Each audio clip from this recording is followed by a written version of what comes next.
Tonight I'm going to talk about the rain flooding that happened in my yard and into my garden area. I don't know if you have ever had problems with that, but I'm going to show you the pictures.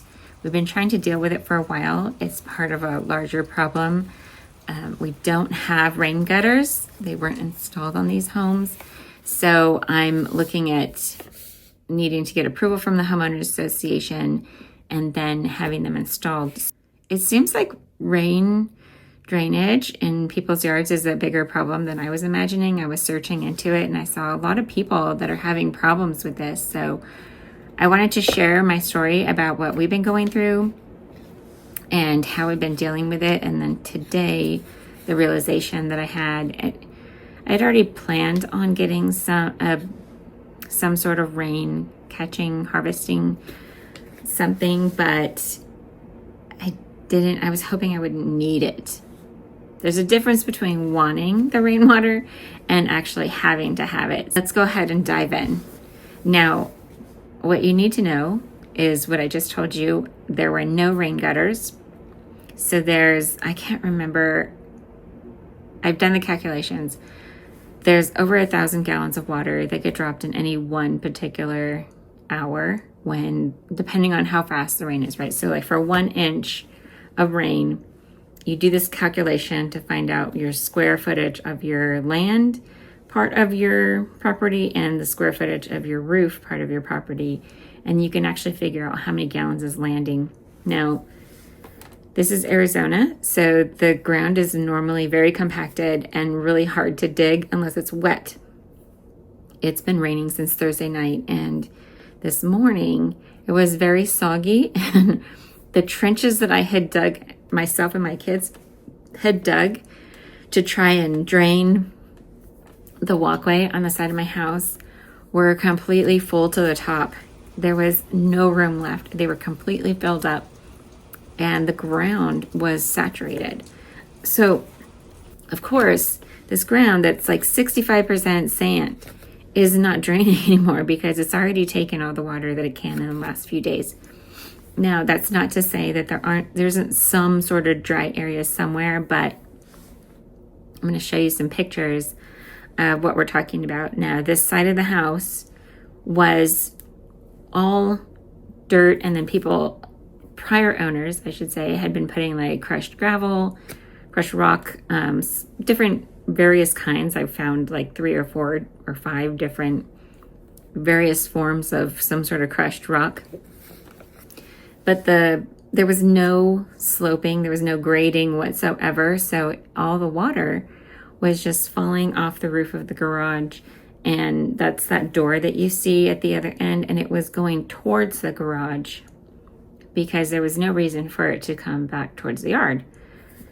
So we had to replace the door. The door was so warped and damaged that it was actually growing mushrooms, and replaced the weather stripping, and we started laying down 7-foot sections of cement, and that's what you see right there. So fast forward to today. So that was earlier this year that we started putting the cement in, replaced the door, all of that. Now we had just dug out the last 7-foot section that we're going to put in there, and I'm going to transition to something more permeable.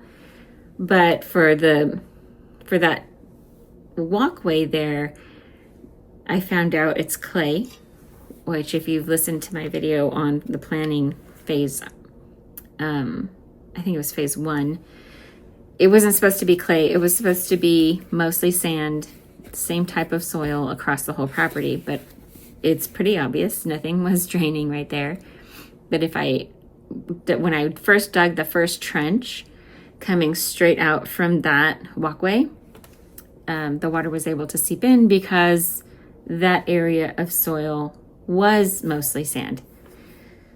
Now, when you go, and I believe it's the NRCS, I'll put the link below, you can actually go and look and see what your soil type is, and it'll tell you what percentage of clay, what percentage of sand, and maybe you have a split, but just know those maps are not precise, right? They're overlaid over other maps, and so they might be slightly off.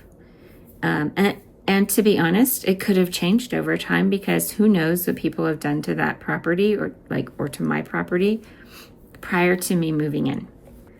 Now, this morning I went out there to check because I knew it had been raining for 2 days, and this is what I found. It was this wonderful pond again, and the filled up trench that we had dug the last time, which has only been about a month or so ago, when I woke up and found that we were flooded the first time. And I say the first time, and what I mean by the first time is the first time since we put the cement in that had the grading coming towards the yard. Prior to that, there wasn't a problem because the grading was going towards my garage, so that was what was flooding. So, fast forward to today, I get the boys up, we go out there and we start trying to dig more trenches that can be connected to that one that were already in my plan for what I wanted to do, because I knew I was going to need to be able to drain water or give it a place to drain away. And so we just started digging closer to the house, because where the drainage is off the back of the house, it was coming down, and then it had all the mud that we had dug out before was in a pile there, and that had just kind of gone all over the patio. So we were walking through mud trying to get over to dig our more trenches, and it was a little bit of a dirty day. It didn't take us very long. It was just nice to have wet soil to dig into. It was not nice to be out there chopping back my sweet potato plant that was taking over the yard anyways, but I was just going to let it kind of grow wild until it actually started dying back, because it was time. That changed. Plans change. So here we are, and here's the afterwards pictures from all of our excavating this morning. I took a video that looks across the area, and then I took some pictures so you could see. I looked a couple hours after we had done the digging, and the water had gone down, but there was still water there. And then I looked just a couple hours ago, so it had been probably 4 to 6 hours after the extending the trenches, and the water was completely down. So